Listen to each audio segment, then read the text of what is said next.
Welcome to the Dragon's Den. My name is Leo Drake, and thank you for spending part of your day with me. Please consider subscribing as it is free and we don't want 13 angry men. If you enjoy the video, click the like button and ring the notification bell to be notified when I post a new video. In this video, we are reviewing the film 12 Angry Men. I'm going to be talking about the original black and white version of this movie.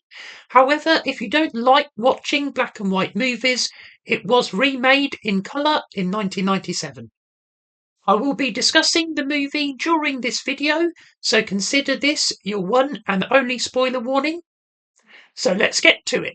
12 Angry Men, made in 1957, was directed by Sidney Lumet, and I'd like to start this review with a quote from the man himself. While the goal of all movies is to entertain, the kind of film in which I believe goes one step further. It compels the spectator to examine one facet or another of his own conscience. It stimulates thought and sets the mental juices flowing. I mention this quote because it perfectly represents this film, which is not just entertaining, but makes you think, and the message stays with you long after it ends. The tagline for this film is, "Life is in their hands, death is on their minds," and it stars Henry Fonda. The movie is set in New York on a very hot day. The genius of this movie is that we don't see any of the courtroom drama and know absolutely nothing about the case apart from the defendant has been accused of first-degree murder and if found guilty will likely receive the death sentence. The entire movie takes place in a small room where the jury is isolated to discuss the case and come to a verdict. As a viewer, our first impression is that the jury are against the defendant. One juror has tickets to a ball game, a couple seem distracted with other issues, and there is prejudice. It is hot, and almost all the angry men have other places to be and want to get the result as soon as possible so they can get on with their lives.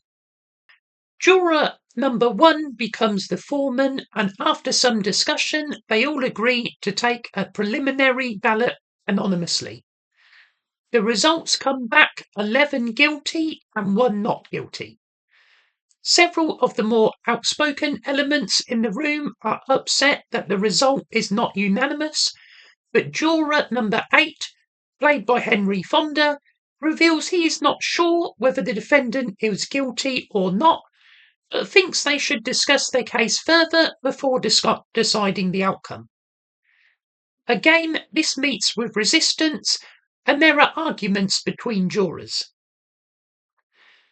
Juror number 8 is asked to explain his reasons for voting not guilty, but after some harsh words, it is agreed that the 11 jurors who believe the defendant is guilty should explain their reasoning to the undecided voter.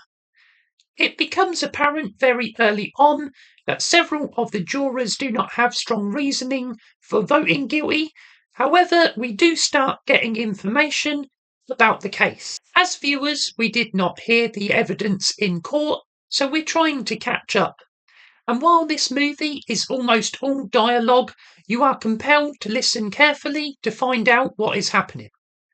The defendant is an 18-year-old male accused of killing his father with a knife. Despite his young age, the defendant has a criminal record, including knife crime.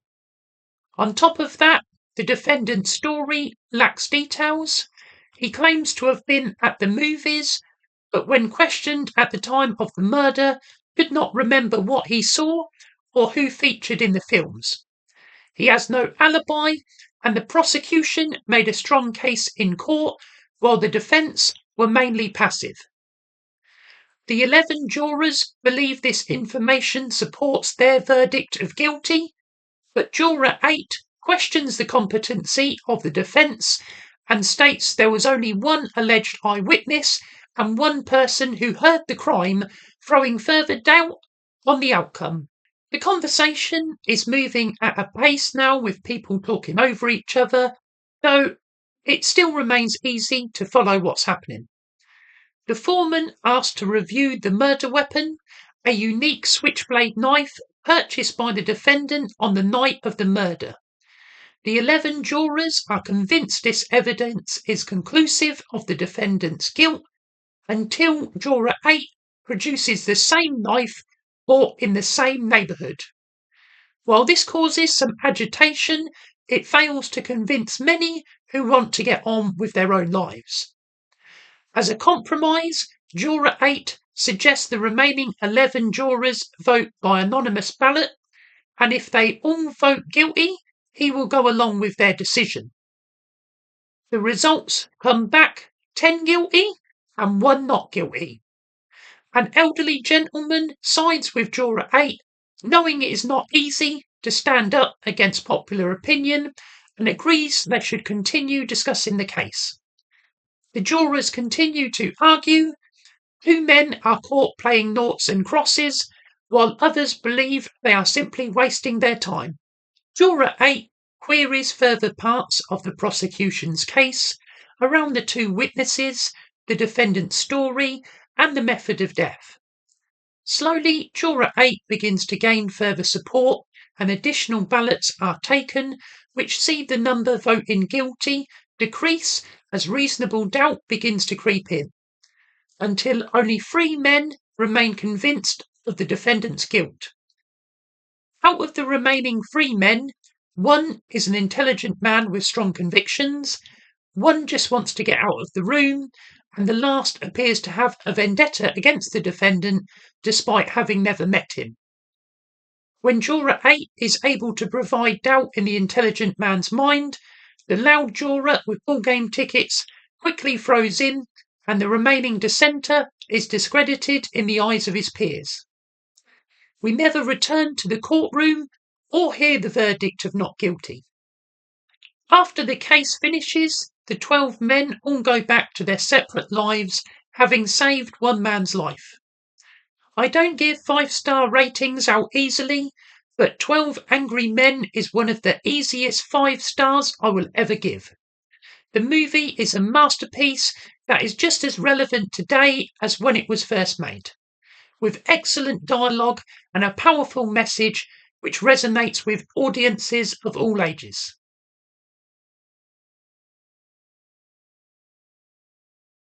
Thank you for watching.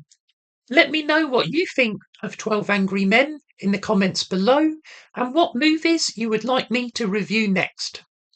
If you haven't already, please subscribe to the channel, give it a like and share it. I'm looking to post a new video every Monday, so be sure to come back for that, and click the link on screen to watch another of my videos. Until next time, hoorah!